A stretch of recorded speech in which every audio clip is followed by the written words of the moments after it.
I do a little bit of investing. I've been demo days and so on, and I'm also a founder. And the feeling as an investor that you often get from pitches, whether it's a 3-minute one or a 30-minute one, is they just point a fire hose at your face and just try to cram as much information at you as possible. And I'm like, oh, first of all, it's hard to absorb all of it. Secondly, there's no structure, there's no scaffolding. Thirdly, it's probably all bullshit, especially if you're at the pre-seed or seed stage. Nearly everything is bullshit, except, to your point, Nir, is the story and the credibility of the person telling it.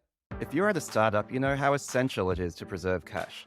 The last thing you want to do is blow a bunch of your precious capital on expensive laptops, phones, and tablets for you and your team. You have better things to do with that cash, like making a dent in the universe. That's why I'm so excited to share Circular's new Circular for Business offering. Get your hardware on affordable, flexible, hassle-free monthly payments and spend your cash on what really matters. For listeners of the Startup Podcast, I have a special offer. Once you've signed up and been approved, use the code TSP10 to get 10% off all subscriptions on our 12-month Flexi plan. We're currently live in Australia and Singapore. Go to nowcircular.com.au/business or nowcircular.sg/business to learn more and to sign up. And don't forget that code, TSP10. That's TSP for the Startup Podcast and the number 10. I wouldn't be doing this if I didn't think it was a fantastic deal for startups, so check it out, use the code, and make me look like a hero to my co-founders. Once again, nowcircular.com.au/business or nowcircular.sg/business, and use the code TSP10 for 10% off any device on our 12-month Flexi plan. You're listening to the Startup Podcast, a show focused on helping you build, run, and invest in Silicon Valley-style startups. Whether you're an investor, founder, or operator in a startup, you'll gain insights on the principles that power high-growth disruption the way Facebook, Google, and Uber do it. The conversation starts now. I'm Yaniv. I'm Nir. That's right. Chris is out this week at a big wedding, so we have storytelling expert, novelist, and passionate salesperson Nir Zavaro joining us as a guest host. For regular listeners, this is a different Nir from Nir who we had on the show a few weeks ago. We actually had Nir join us at the very last moment, so we're so glad that you're able to join us. Nir, welcome to the Startup Podcast. Tell our audience a little bit about yourself. Thank you very much for having me. By the way, I'm on a 6-month trip around the world to promote my new book. I'm doing workshops. I'm so happy that we get to do this while I'm visiting Tel Aviv in Israel. My name is Nir Zavaro. I'm a salesman at heart. I've written 2 novels. I've been doing marketing for 20 years. And I'm now finally traveling the world and doing workshops in the hopes of teaching 1 million people how to become better storytellers. So exciting. Storytelling is something that's very close to my heart too. Obviously, coming from a completely different background to you as a software engineer. And I realized over time that even in technical areas, storytelling is so important. And more as I've gone into leading teams and being a founder, the importance of storytelling is just absolutely core. So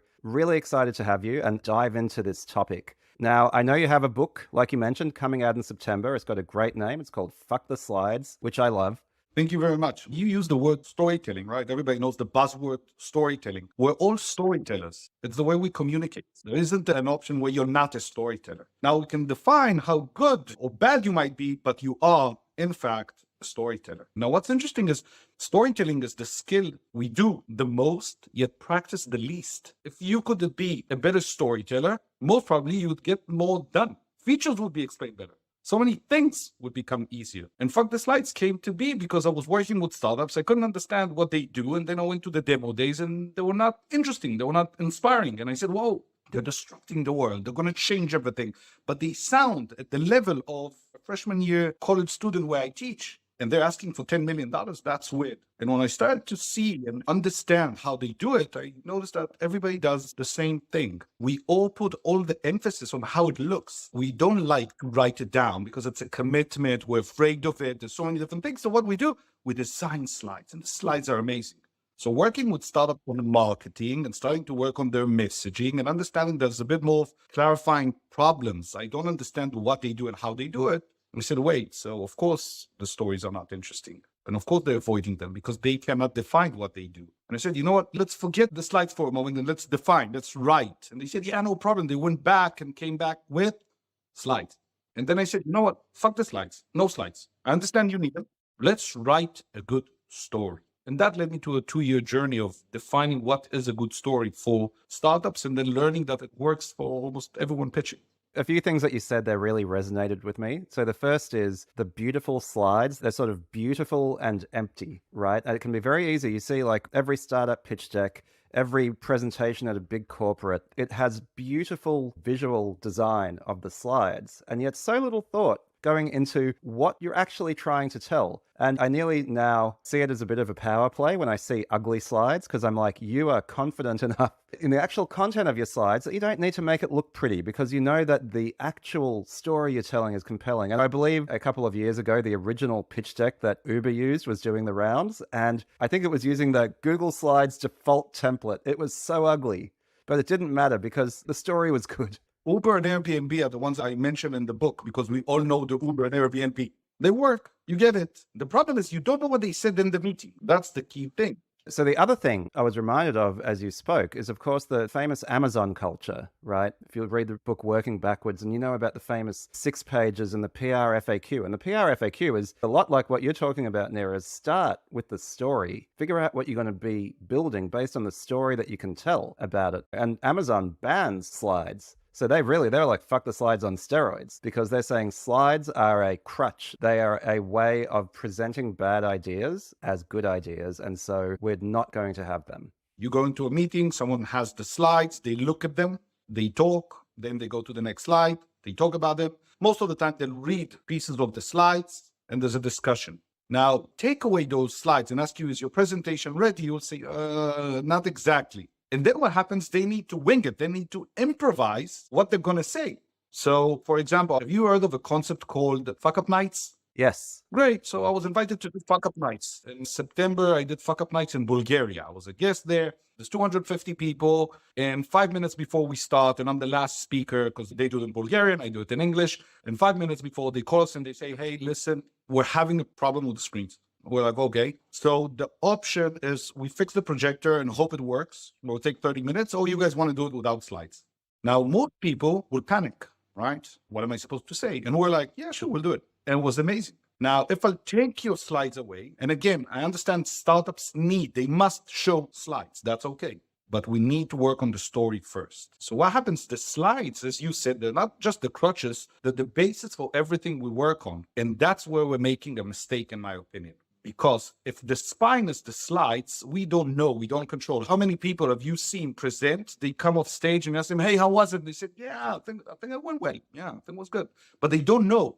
And I said, I want to take that unknown out of the equation. You don't want to work with a TED coach. People want to be able to do it by themselves. So basically what we're turning into is a new way of measuring or thinking, because we're using what we say, the story, as the spine. And you probably noticed the mathematics of spoken and unspoken, the verbal and nonverbal communication. About 7%, by the way, there's a lot of discussion how accurate this concept is, but 7% would be what I'm actually saying, and the other 93% will be the nonverbal, my intonation, how I behave, my hand gestures and everything, the voice, everything else. So if I do not have those 7%, I cannot control the other 93%.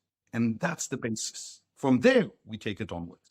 So we talked about storytelling and the fact that it's a very compelling concept, but maybe let's take a step back and talk about what is storytelling and why is it so core to communication? We had Jenny Rudd on the podcast a little while ago. I know you listened to that episode on communication, and storytelling is obviously a very important type of communication. So what is it? And ultimately, what constitutes good storytelling in your view? I think the ability to convey a message or pass information, right? We still tell the same stories for thousands of years. Greek mythology, I'm Jewish, we still tell the same stories at the holidays for thousands of years. This is how we're structured. We want to pass on the information, but more than that, we want to pass it in an interesting way that people will remember, it will resonate with them. Now, if I present 10 pieces of information and data, it's not interesting, it doesn't convey the feelings or the emotions, and you don't remember, and you say, I don't care. Like, it's great, I don't care. You don't remember and you don't care. So there's sort of two problems with bad presentation, that bad storytelling. So my question is, if you are a storyteller because you need to pass the information and you want to share things, right? You go home and you say, wow, what a day I've had. It could be interesting. It could be boring. Now, you're going to do it anyway. And we all know these friends we have when we go to the pub, the bar, or coffee place. We sit at home And they'll be those amazing storytellers. It's not just about the story, because you and I can tell the same story. There's a difference in how we tell it, because what? We pass on the information and the emotions in a way we say, I enjoyed it. It's an entertainment. And that entertainment is a vessel to teach me something, to educate me. Once we understand that concept, we can say, okay, how do I do it? How do I become a better storyteller?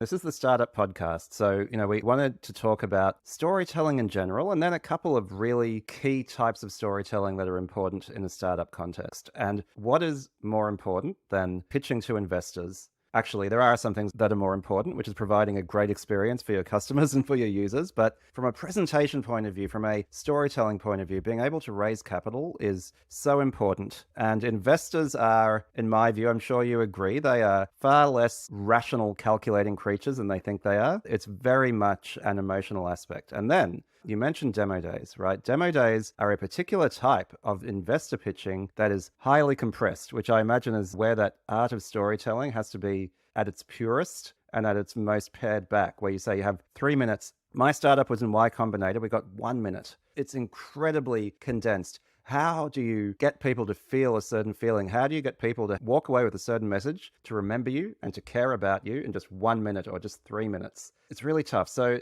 tell me how you've approached this. So if we look at the spine, as I mentioned, and then we build on top of that, we understand what does the pieces of information want to convey. Now we need to wrap it up in an interesting way. So let's take emotions, for example. It's a universal thing. Every person on the planet knows, DNA-wise, we know how we behave. If I'm smile, you smile. So I know what I want to convey to you, even now when I'm smiling. So we feel that, we know. The question is, do you know when to make the audience, the people in front of you, smile? So in the 3 minutes, let's say if I look at 8, 9, or 10 paragraphs, these are the chances I get to convey a message and leave you with an emotion or a feeling. So once we understand that concept, 3 minutes is a lot of time. And by the way, when we look at the audience today, let's take investors as an example, they will measure things in 4 boxes. One of them will be how I make them feel. For example, we were working with a startup that was fixing a big problem of lost luggage in airports. And we all know, you travel, I travel. When you do a presentation at the demo day with 60 people, and all of them are investors or VPs or marketing people, whatever, they all know the feeling of standing at that belt and seeing the same suitcases going round and round, and your suitcase is not coming out. You'll know that feeling. Oh, you know it well. Especially post-COVID. So this means that I can give you that. Now we're standing together, you're with me at the belt, hoping that your suitcase comes out. And it's a very simple example to show you how we pass that information. Secondly, if we are able to pass the information, we have an experience. Every single one of us will have those experiences. What happened to us at that time? What happens to us in that moment? So we measure feelings, we measure experiences. Then we are able also to complete in our mind. I don't need to tell you every single piece of detail during the storytelling process. And an example for that would be, I write books, okay? I write novels. Look at the novel. What's a novel at the end of the day? You're holding a white paper with black ink.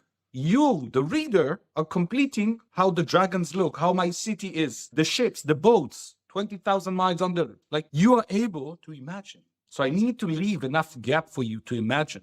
Then, only then, after those 3 steps, will you take everything into consideration, take the information, and now you will try to convince yourself that everything you heard matches and the data is okay. As you said, most investors make sometimes irrational decisions because the gut feeling says, if I go with them, they'll take us to a unicorn.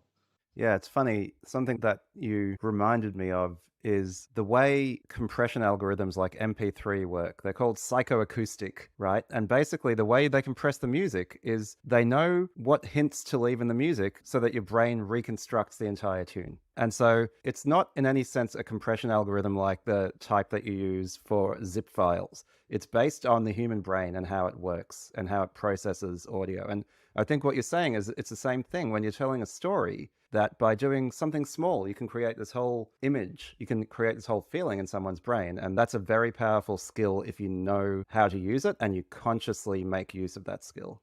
So first of all, I love what you just said. That was an amazing example. And here's the difference. You were just telling me an example. You said something about in engineering, and I was like, I'm scared about what he's going to say. I'm not going to understand it. And then you simplified it in a way that I like. And I said, MP3, I love MP3s. and then you mention something, and then you're talking. And what I'm thinking is, wow, that should have been a great example in the book. So what we say and how the other side reads it are completely different. Then we need to be able to control that. This episode of the Startup Podcast is brought to you by Circular. Yes, that's my startup. Subscribe to your startup's tech with affordable monthly payments and save your cash for something more important, like changing the face of an entire industry. Go to nowcircular.com.au/business in Australia or nowcircular.sg/business in Singapore to learn more and to sign up. And don't forget that code, TSP10. That's TSP for the Startup Podcast and the number 10. So when we discuss this concept now of doing a 3-minute, most of us go back to the same presentations. And a demo day is interesting because usually you have about 10 startups, 3 minutes each, and we measure according to the second, the third, the fourth, and we say, I like them more. So it's already a subjective matter of how I see the other groups. But they all have the same structure, which is kind of based, if you know, the concept of the hero's journey. This happened, I had a problem, I solved it, I'm going to conquer the world. If you give me $10 million, I'm going to change everything, which is great. The problem is, who's the hero of this journey? What's going to happen? I get it, but then I always hear the same structure and the same narrative, and it's not compelling enough for me. And then you will show me a pie that you're going to do a market. The market potential is 7 billion. The person after you will come in, they say, I have a 10 billion market. And you're like, oh, that's bigger. Is it good? Is it bad? It doesn't work. When we go to the movies, and I love going to the movies, and we sit at the theater, and before there's the trailers. And the trailers is a concise 2.5 to 3 minutes pitch to make you want to go to see that movie when it comes out in the summer. At the end, you say, I want to go. You haven't committed. You haven't given the money. You haven't promised anything. All you said is, I'm interested. I want to know more. I'm interested to see that. And that's why I called our pitch the trailer pitch. By the way, one of the biggest problems we have today is actually in storytelling, the language. We call the same pitch deck, elevator pitch. We do all the same. We can't. These have to be different things. So I called it the trailer pitch. In the 3 minutes, instead of going in saying, hey, I found the problem. Here's an amazing solution. Here's how I'm going to solve it in a build-up. What I'm saying is why we don't have a lot of time, and I have 30 seconds. Within the trailer pitch of the 3 minutes, the hook needs to be about 30 seconds. It's about 70 words. And you need to hear an example, a case study, whatever you need to understand what we do. Then I have 2.5 minutes to prove my point. Why is that different? Because today in the build-up, the hero's journey, at any moment I might drop off. When you see a movie, I don't like it, I don't like the character, I'm not interested, I'll leave. So basically what we're trying to do now is instead of building the hero's journey, and you're sitting like this with your arms and you're waiting, convince me, sell me. I'm saying, no, why? Let's make you as the audience say, wait, what? How do you do that? And then you lean forward. Psychologically in sales, now you are interested. Now you're open to hearing the arguments of the why that works. So 30 seconds is a hook, 2.5 minutes to prove your point. And at the end, you say, you know what? It makes sense. Why? Because we use the four structures. I'm making sure that you think what I want you to think. And even now when I'm speaking, you're running everything I'm saying through your experience and your feelings and everything. You say, I like him. I'm interested. It makes sense. That's how we work. That's so good. I love the trailer analogy because quite often I've been on both sides of the table. Like I do a little bit of investing. I've been demo days and so on. And I'm also a founder. And the feeling as an investor that you often get from pitches, whether it's a 3-minute one or a 30-minute one, is they just point a fire hose at your face and just try to cram as much information at you as possible. And I'm like, oh, first of all, it's hard to absorb all of it. Secondly, there's no structure, there's no scaffolding. Thirdly, it's probably all bullshit, especially if you're at the pre-seed or seed stage. Nearly everything is bullshit, except to your point, Nir, is the story and the credibility of the person telling it.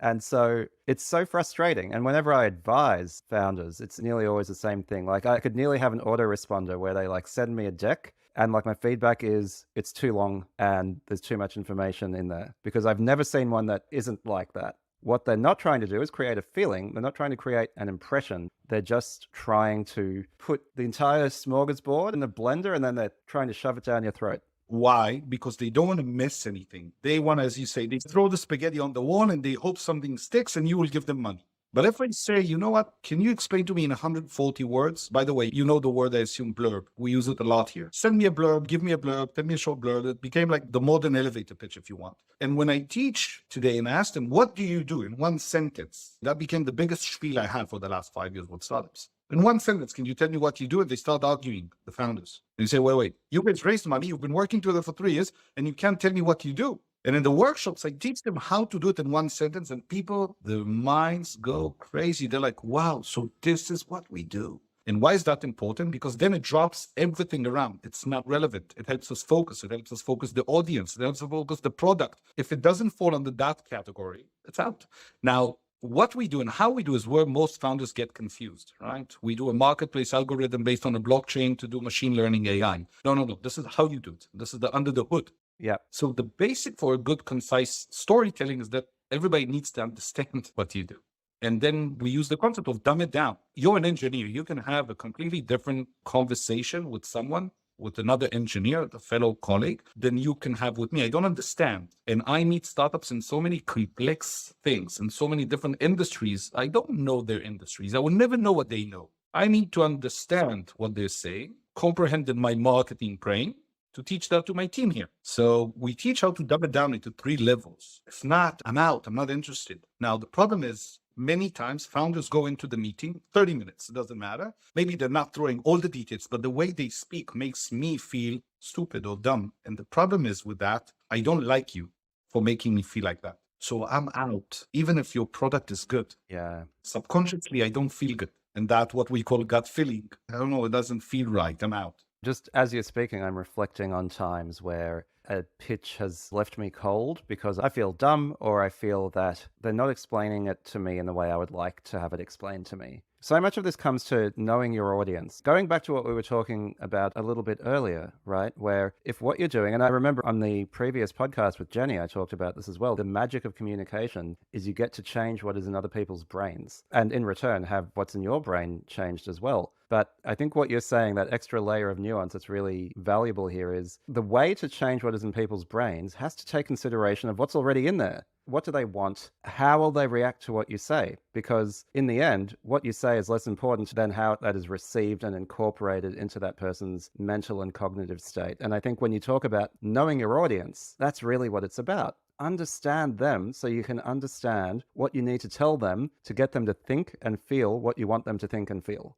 Exactly. So they're all the same. And that's the interesting. And I'm now traveling. I've done 15 cities, major cities from South Africa, Europe. I spent 2 weeks now writing in Istanbul, and I just came back from Rio, and I'm flying to Melbourne on Wednesday. And people are the same, and we're wired the same way. And once we understand that, we need to create a better playing field when we go to the meeting. I can't know how everybody is doing. By the way, sometimes you just had a bad day, and I now have to go and pitch, and you had the worst day, and you're not interested. So the storytelling allows us to take you into my story, into my journey. And then you're like, I get it. That's interesting. How do you do that? Once you're interested, you immerse into my story. When you say, I go home, I had a bad day, I just want to watch TV and relax. What do you want? You want to immerse in someone else's story. So, and that's how people are. A demo day is always a good example because there are going to be from 10 to 15 to 20 to 100 people, and I don't know them. I can't know every single person in the audience. True, if I go to pitch specifically to you, Yaniv, and I know a bit about your history and what you've done and so on, it's a great advantage. But that will go into a different place, which I can't always control. When I mentioned the blurb earlier, I teach how to use the blurb in every place. So it could be in your email, but it also could be when you meet someone at the pub and ask, what do you do? Okay, or you go to a cocktail party to meet other investors and other founders. That happens a lot. And you mingle. And you want to have 140 words where people understand a bit about you and a bit about what your company does. They get it. Then if they want to elaborate, that will go into the next step. So once we understand that, what is left is how can I measure if I'm passing what I want to the audience? So going from the hook, what we started to do is what I like to call in the workshops is creating a love story. And I teach at the workshops on how to unfold the scene after scene. Now, today, what you do is problem, solution, market, They're just divided pieces of slides. They're not even connected paragraphs. But the story is connected. It makes sense. The flow makes sense. So I might use a piece of data that's relevant to competition in a different place. I might use a different place to talk about something about the features. It doesn't need to be in one slide, dump 10 pieces of information and lose the audience along the way. And then once we understand that, we then put the pieces of information. So in a 500-word story, about 3 minutes, you will get 8 to 10 paragraphs, which is not a lot, but it's just enough to get a story. And if you put 2 pieces of information into each paragraph, before you've started to write, you already have 200 to 300 words, and you have a layout of how your story will look. It's so fascinating. So, like I said, I really love that phrase trailer pitch because it really captures the fact that you're not trying to tell the whole story. You're trying to draw people in so they want more. And then you're like, okay, if all I'm trying to do is get them to want more, I can be much more selective in the information I share and in the story I tell them. So that's one type of pitch. You said, the language is unhelpful because there are different types of pitches. Another one, and I love this name even more, is the toilet pitch. So tell me about the toilet pitch. Yeah, so it's called the toilet deck because what happens is when you go into the trailer pitch, in fact, with slides or without slides, you're the presentation. By the way, we were working with a startup fund. They were creating the 5th fund, presenting in the US. They went to Miami. The only thing I was certain of is that most meetings will happen on the golf course or at lunch, and no one will let them open a computer and present. And that's what happened. So the trailer pitch became, you, my friend, are the presentation. You need to be able to present. If you have slides, they're a bonus. And slides represent 2 different things. We can talk about it later. But what happens is most founders will create one deck and they will use it when they present and they will use it when they need to send it before or after the meeting. But that is the wrong thing. Why? Because when I present and I'm the presentation, we have the trailer pitch. The slides only need to play a supporting role or scenery. But the toilet deck is when I send it to you and I'm not there. Now, what I've learned while researching for the book is most founders read them in the morning or in the evening and sometimes in the toilet. And secondly, the most important is no matter what happens, most probably I will not sit next to you in the toilet while you're reading my deck. So that means it needs to be. That's why I got a phone with such a big screen, by the way, so I can fit a deck while I'm on the toilet. And now what happens is you are now sitting in the toilet. I'm not there. You need to understand by yourself what I'm talking about, which means you need to have a bit more text. Might have a few more slides. It might have a different structure. And that is important. And that's why I'm saying we need to separate the things. Trailer pitch is when I'm presenting. The toilet deck is when I'm not there and you need. By the way, in the book, even I mentioned that sometimes you want to have a different one for before the meeting and after the meeting. Because before you need to get it. But maybe during the meeting, we discussed things like, I don't know, lifetime value of a client, right? The potential of the platform doing 1, 2, 3. Maybe the roadmap needs to be more in-depth. Could be a lot of things. So you might want to have a different toilet deck for the after that has a bit more information. Now, you asked me, I think last time we spoke about what happens if you want to do the 3-minute and the longer structure of a meeting. So what happens today is I'll go to present as a startup. I'll go and present and I want to have as much time as I can with you, right? I want to have 30 minutes, which is great. Then what happens is I will speak for 15 minutes, 20 minutes, bore you to death. You will ask some questions and we finish the meeting. But what would happen if I did the trailer pitch and then we can discuss everything else, right? Now you're interested. And by the way, that's been my exact experience raising capital. Yes, if you have a demo day or something, you have your trailer pitch. That's important to draw people in. Once people are interested, you send them the toilet deck. Always send it to them ahead of time. They read it. And then when you get to the actual meeting, it's not really a presentation anymore. Every single one that I've been to is like, okay, yes, like you said, maybe you do the trailer pitch, if that, but then you go straight into questions and it becomes a conversation. If you've done your toilet deck right, you're not giving a presentation again. The slides barely even come out. If you have them, they are there as an appendix, right? Like if you need to pull some extra data and you show it, but otherwise it's a conversation. Love it. So in the old days, there was a major city called Babylon. Babylon was this city, they say in old times, they had 350, 400,000 people there. And they had all the information, the biggest libraries, the biggest language appendix, everything was there. And I named the last deck that we have, the Babylon. The Babylon deck is the one you go into a meeting with. So I go into the meeting, I do the trailer pitch. Now we're having this Q&A. They're interested, I'm interested. We have a discussion. When they ask me specific questions, I'll have all the slides, if I need them, with me on the Babylon deck. By the way, it might have as an appendix 50, 60. We now have a client with 67 slides. But when you ask me about the lifetime value, and I can say, oh, yeah, let's discuss about the lifetime value, and I can show you that slides, it means that I'm ready. I'm prepared. I did my homework. It makes you feel good, right? You say they're serious. They know what they're talking about. And again, it's about the feeling I want to convey. I'm loving these names, but I have to admit this is a bit obscure for me. Why is it called the Babylon deck? So Babylon was the place you have everything is there. The city that had all the information. Yes, I see. In old times, this city that had all the information with the biggest libraries, all the languages, people would come from all over the world to learn things there. And that's why it's called Babylon. And the idea is that everything that doesn't go into your trailer pitch and you might need to explain, you might have to talk about. So I went to a meeting, an investor asked a question. I'm like, it's a good question. We might design a slide with the information that will allow us to show that we've researched, we know what we're talking about, we're serious, we're putting in the work. It's about showing you that I'm ready. But just to be clear, this is a random access deck, right? This is not something you should be going through from start to finish. It's more like people ask you a question, you're like, here's one I prepared earlier, pull up the slide. Exactly. So it's only a deck in the sense that it's all in one file, but really it's a bunch of individual slides that you call up on demand. Exactly. And the idea that they might ask you some stuff, by the way, they might ask some stuff that you don't find it necessary to upload one of those slides, but in cases where you want to prove a point, you want to show the graphs because you have the information, you've done the research. You probably know this. One of the worst slides you can see as an investor is the competition, right? And these people, they don't even have a proof of concept. They'll show you the competition. They'll have the quadrants where their idea is above IBM that's been around for 200 years. And you as an investor, like, yeah, whatever. But if I have enough time during the meeting and you will ask me specific questions about the competition, and I have a slide to support that shows that I've done the research, it makes you feel more comfortable. For me, questions about the competition are always like, do they have that peripheral vision? To your point, have they done the research? Do they understand the strengths of their competitors and why they do things the way they do? So you're asking the question because you have a different reason from why they're presenting the competition. And a good story will align those. So something that was fascinating when we were doing the prep, Nir, you talked about having KPIs for your presentation. And I'm like, that's great, but I've never heard about this before. So what do you mean by having KPIs for your presentation and how do you set them and measure them? Yeah, so we discussed about how we behave as storytellers and our ability to improve. And then we discussed about the audience. Now, once I'm writing the story, 500-word story, based on the paragraphs and the structure, now we go into the position of let's measure if what we've done is good. Interestingly enough, most startups I meet will talk about the slides that have more visual the longest, which means most of them will talk about features and competition more.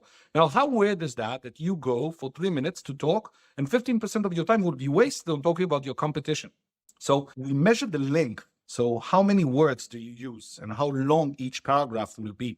And the next things will be, what is the one key message my audience needs to take from that paragraph? And then we only measure according to that. By the way, that's how you write in a book. You measure that paragraph. Does it serve that purpose? What was the purpose? Does it serve it? And lastly, what are the key feelings that I want to convey to that audience? What do they need to understand?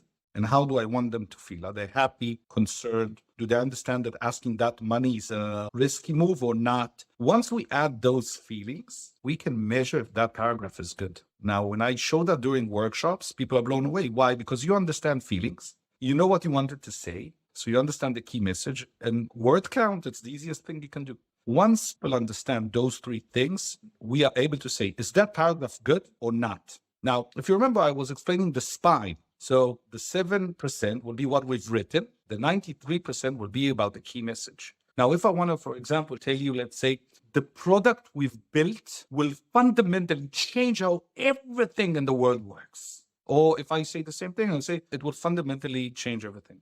Not the same. But once I say excitement, safe, happy, there's all these emotions and feelings that you can convey, I know how I need to behave. Now, the biggest problem of most people, and you know that, is all the engineers are usually people who don't like to present, they don't like storytelling, and they say, I'm not an actor. The best ones do, though. Exactly. So you know how you need to behave, and you know how you need to pass that feeling to me. And then they understand. If I tell them to be happy because they defined, they need to show that they're happy. In some cases, startups will go in and they start with a joke to break the ice. The problem is you make a joke to break the ice, that's for you. And then you ask the audience to become serious for them. It doesn't work. So once we define the key messages and the feelings, we can control how you will behave. And that starts a structure of how the other 93% will appear. And what we're seeing is when we show that to the founders, they know how to fill the blanks, and then their story starts improving because they start crafting the words in each paragraph to make sure they're aligned with what they wanted to pass on. Yeah, it's really good. So when you talk about KPIs, to me, it's working backwards. Again, to use that Amazon terminology, right? You need to think, what do I want my audience to walk away with? And then I've got this tool set, communication as a toolkit. I've got language. I've got presentation. How do I make that happen? And then you can measure. I think that's where the KPIs come in. Am I making that happen? Is this content serving its purpose? But the bit that's really missing, Nir, I think most of the time, isn't the measurement. It's the fact that people haven't even stopped to think, what am I trying to achieve with this presentation? They don't ask that very simple question. Yeah, so they can measure. Okay, so folks, I hope that's really helping you think about how you craft your pitch decks. I've been looking at a few lately, and I think this is so valuable because I think all the things, Nir, that you've been talking about are things that people really struggle with. And I've seen such epic products, fantastic founders struggle to get their message across in a crisp, concise way.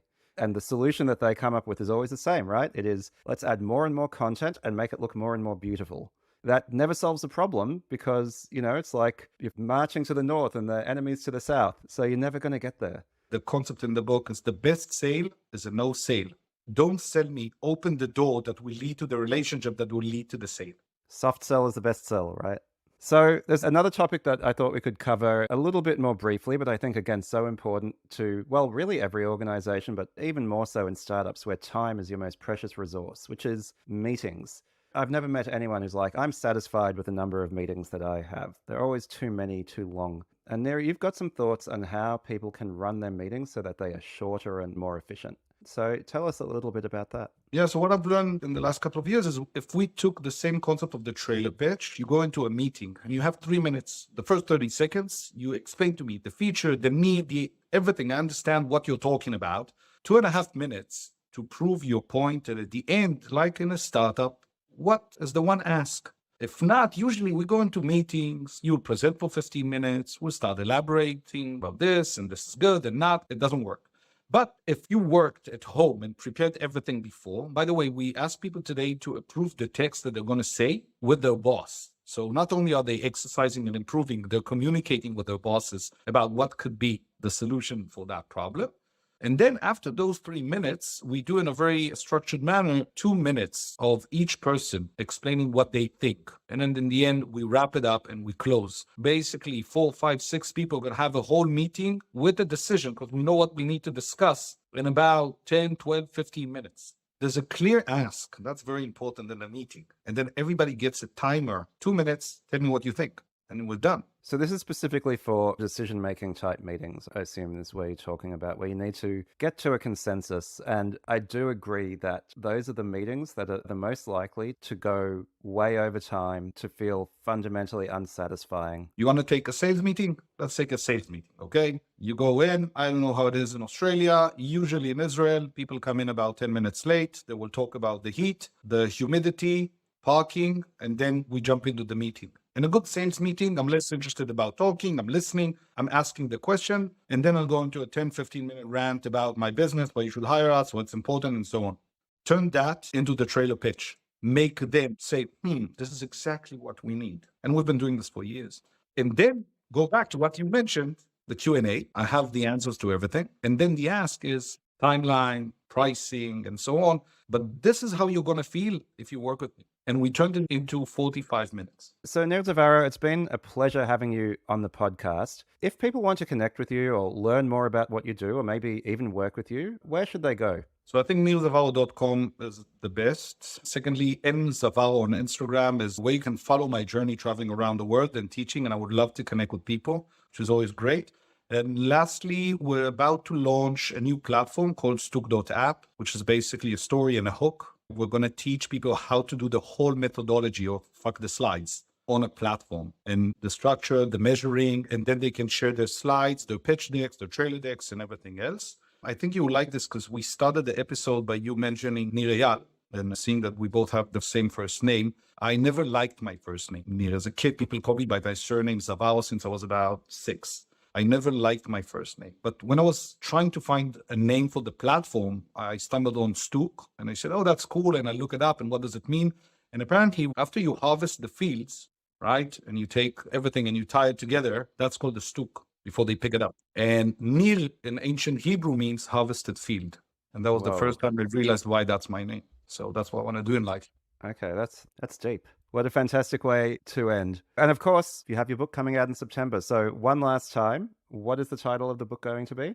Fuck the slides. And available, no doubt, where all good books are sold. Is there going to be an audiobook? There's going to be an audiobook. I'm going to Fantastic. record it, even with my accent, because we thought it would come across as nicer. Feel free on the website to sign up for the newsletter, because we're going to update about early sales and where I'm traveling next. So hopefully I'll meet you all. Okay, fantastic. Folks, thanks so much for listening to the Startup Podcast. If you found it valuable, you've listened to more than a couple of episodes, don't forget the Startup Podcast Pact. Please follow, rate, and review us in your listening app. Follow our channel on YouTube and give us a shout out on LinkedIn or wherever you have an audience. It helps other people find us, and that's really why we do what we do. So thanks so much. And Nir, thanks again for coming on. Thank you very much.